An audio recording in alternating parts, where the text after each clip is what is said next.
আসসালামু আলাইকুম।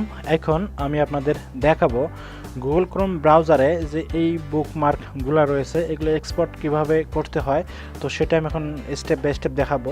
তো ধরেন এটা কখন লাগে, যখন আপনারা ল্যাপটপ বা পিসি যখন রিসেট করবেন তখন কিন্তু এইগুলা কিন্তু থাকে না। তো এইটা আপনারা যদি এক্সপোর্ট করে নেন সেই ক্ষেত্রে আপনাদের জন্য ভালো হবে।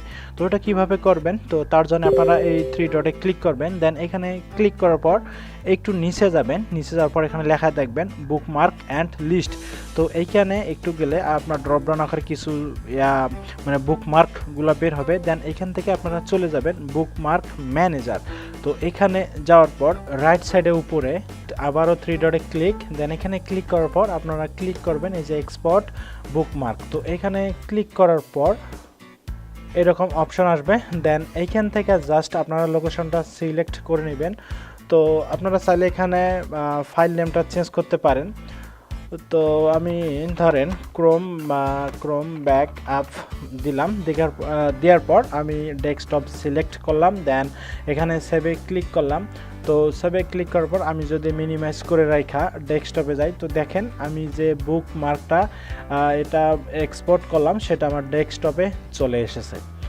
তো আই হোপ বুঝতে পেরেছেন যে কিভাবে গুগল ক্রোম থেকে যে উপরের বুকমার্কগুলো রয়েছে এগুলো এক্সপোর্ট করতে হয়।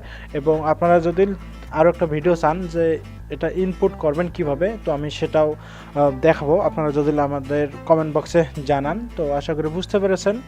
তো এতক্ষণ ভিডিওটা দেখার জন্য অসংখ্য ধন্যবাদ। সবাই ভালো থাকবেন, সুস্থ থাকবেন। আল্লাহ হাফিজ।